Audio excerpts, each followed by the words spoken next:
Hey you guys, welcome back to my channel. Or should I say, welcome to your worst nightmare. Just kidding. Unless we're diving deep into the world of true crime. And let me tell you, it's about to get real spooky in here. Like, scarier than finding a spider in your makeup bag spooky. Today, we're talking about the people you'd least expect. Nurses. You know, those angels in scrubs who are supposed to care for us when we're at our most vulnerable. Yeah, well, some of them had some seriously twisted ideas about healthcare. We're counting down the top 10 most chilling nurse killer stories that will leave you sleeping with one eye open. Seriously, you might want to grab your security blanket for this one. So, buckle up, Buttercup, and let's get started, because this is going to be one wild ride. Don't forget to like and subscribe and leave a comment telling me if you've ever had a creepy nurse encounter. First up, we've got Charles Cullen, the guy who gives new meaning to the phrase long night shift. Cullen was a nurse for 16 years, and in that time, he confessed to killing at least 40 patients. 40! That's like a whole season of Grey's Anatomy dedicated to his victims. The crazy part is Cullen was described as quiet and unassuming. Like the kind of guy who'd bring you a cup of coffee and then slip you a lethal injection. He mostly targeted elderly and critically ill patients, using things like insulin and digoxin to do the dirty work.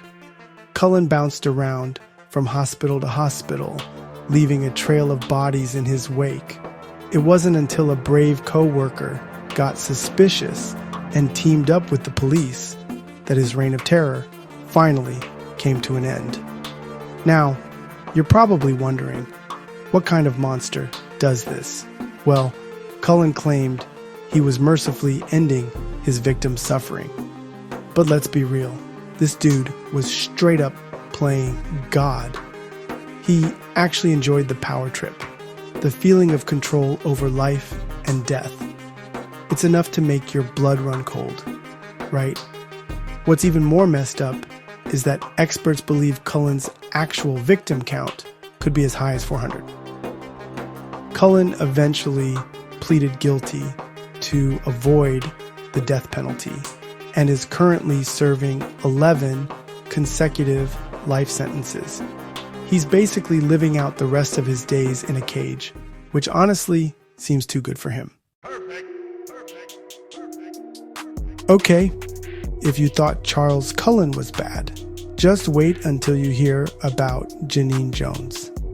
This woman was a pediatric nurse, which is already terrifying.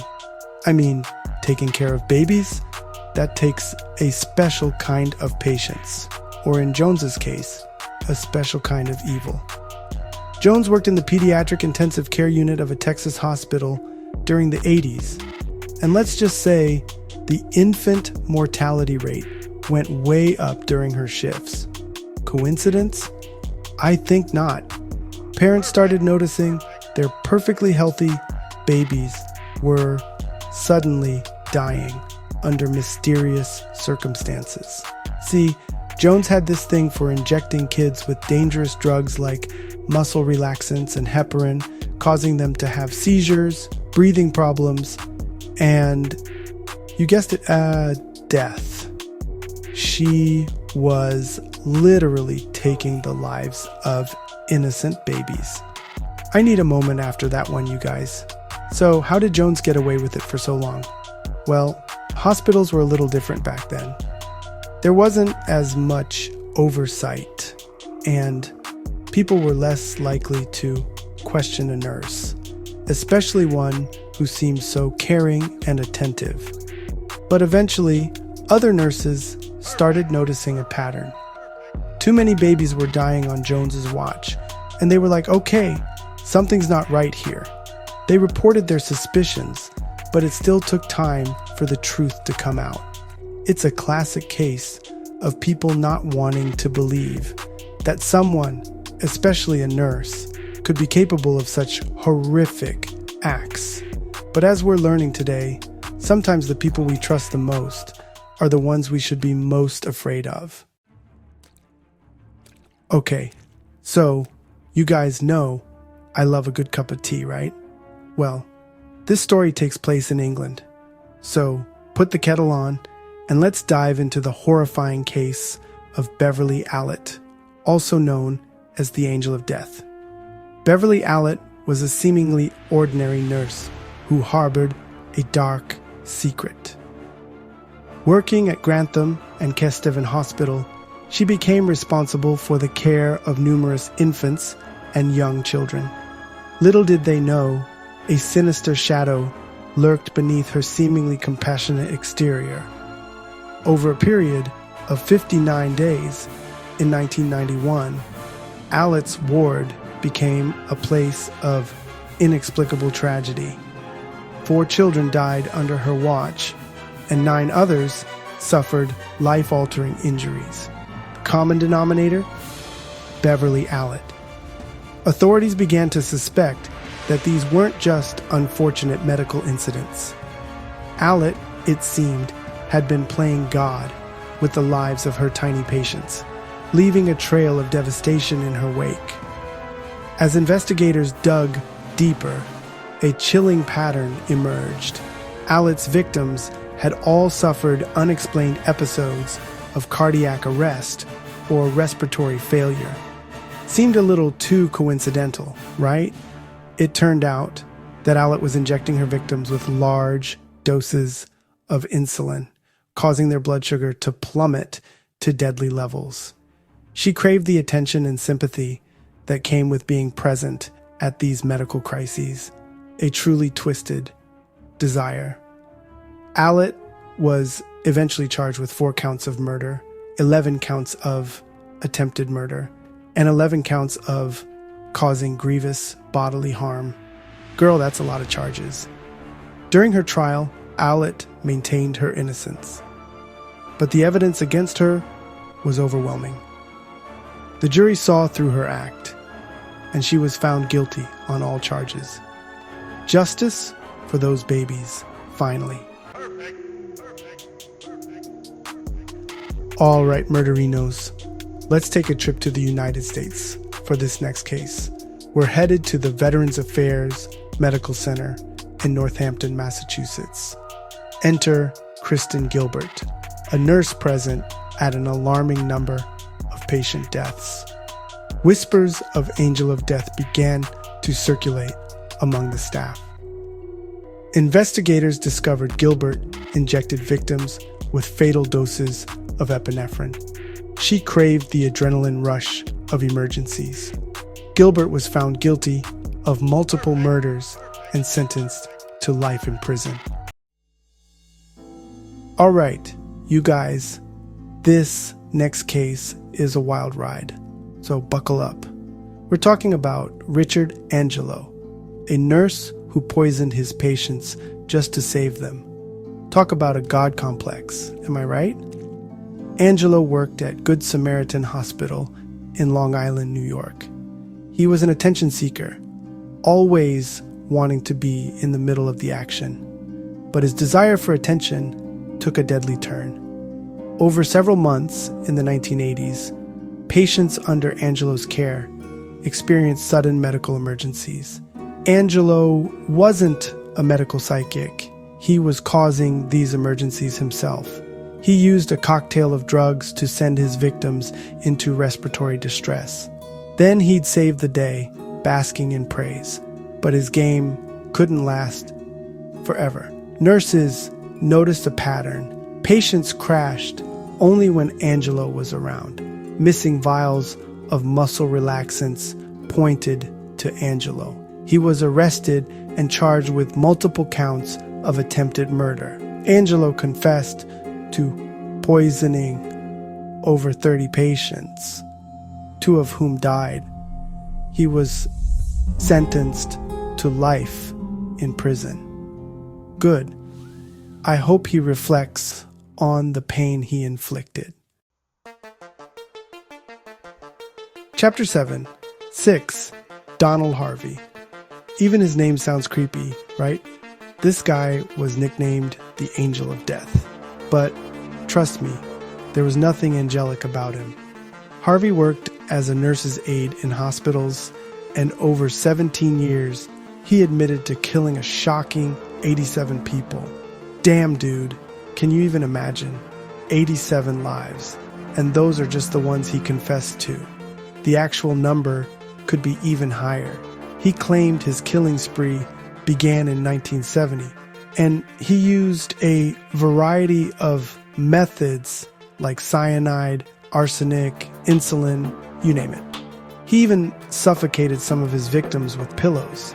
Harvey said he saw it as a twisted form of mercy, claiming he was relieving patients' suffering. But let's be real, that's just messed up. What's even more disturbing is how easily Harvey got away with it for so long. He blended in, appearing like any other healthcare worker, and people trusted him. He even worked in a morgue for a while, which honestly sends chills down my spine. He said he enjoyed the work because it gave him a chance to be alone with the dead. Talk about a red flag, right? Harvey was finally caught in 1987 when he was caught poisoning a patient. During his trial, he confessed to the murders, and get this, he even tried to justify his actions by claiming he had a rough childhood. Dude, so did I. I still became a nurse to help people not kill them. I'm sorry, but that's not an excuse. He was sentenced to life in prison, where he died in 2017 after being attacked by another inmate. Karma, maybe? Chapter 8. 7. Kimberly Sayance. Okay, buckle up, because this next story is truly chilling. Kimberly Sayance, a nurse from Texas, was convicted of killing 5 patients and injuring 5 others. Her weapon of choice? Bleach. You heard that right. Bleach. Sayance injected bleach into her victims' IV lines while they were undergoing dialysis treatment. Can you imagine the pain they must have endured? It's just unimaginable. Her motive remains unclear, but some speculate she may have been suffering from Munchausen syndrome by proxy, a mental health condition where a caregiver makes up or causes an illness or injury in a person under their care, like a child, an elderly adult, or a person with a disability. The thing is, Munchausen syndrome by proxy is a form of abuse, and in this case, it turned deadly.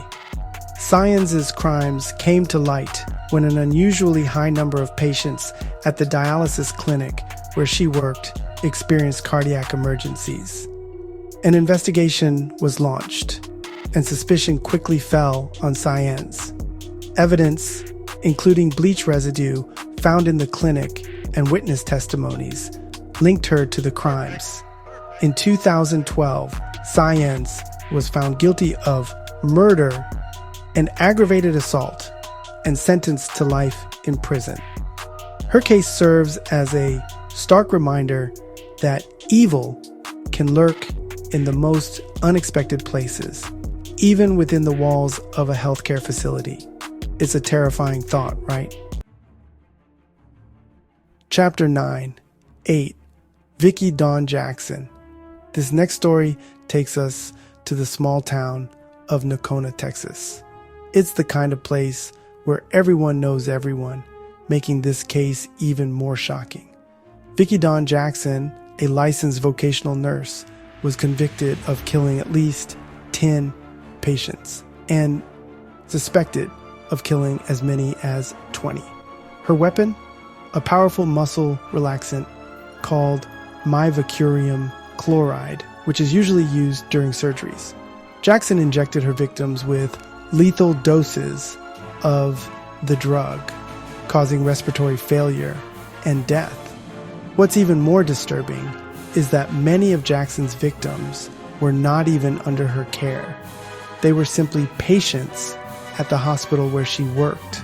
It seemed like she was choosing her victims at random, which is just terrifying.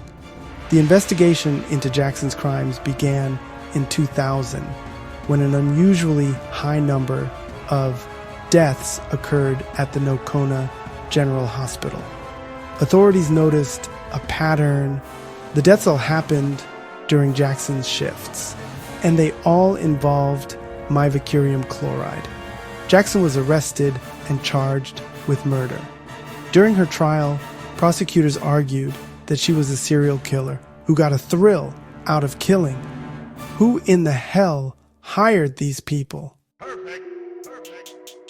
All right, you guys, buckle up because this next case is truly unsettling. Let's talk about Orville Lynn Majors, a nurse at Vermilion County Hospital in Indiana. Dubbed the Angel of Death, Majors seemed ordinary but hid a sinister secret. Patients under his care started dying at an alarming rate. Whispers turned into concerns, leading to a full-blown investigation. Majors was accused of injecting patients with lethal doses of potassium chloride. He was charged with 6 murders, but suspected of many more. The jury found him guilty, sentencing him to 360 years in prison. This case is a chilling reminder that evil can lurk in the most unexpected places. Elizabeth Wetlaufer, a nurse in Ontario, confessed to murdering 8 elderly patients with insulin. She hid her deadly secret for years. It's chilling to think about. A betrayal of trust. Her weapon? Insulin. She confessed everything to the police. A chilling reminder of hidden darkness. And there you have it, you guys. 10 truly chilling stories of nurses who turned from caregivers to killers. These cases are a stark reminder that evil can wear many faces, and sometimes the most trusted individuals can harbor the darkest secrets.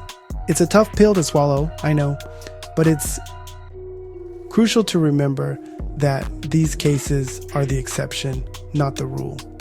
There are countless amazing, dedicated nurses out there who work tirelessly to care for others, and I am one of them. But these stories serve as a reminder to stay vigilant, trust your gut, and never be afraid to speak up if you suspect something is wrong. Stay safe out there, my friends, and until next time, don't forget to apply your SPF, even if you're just staying inside watching true crime videos all day. See you in the next one.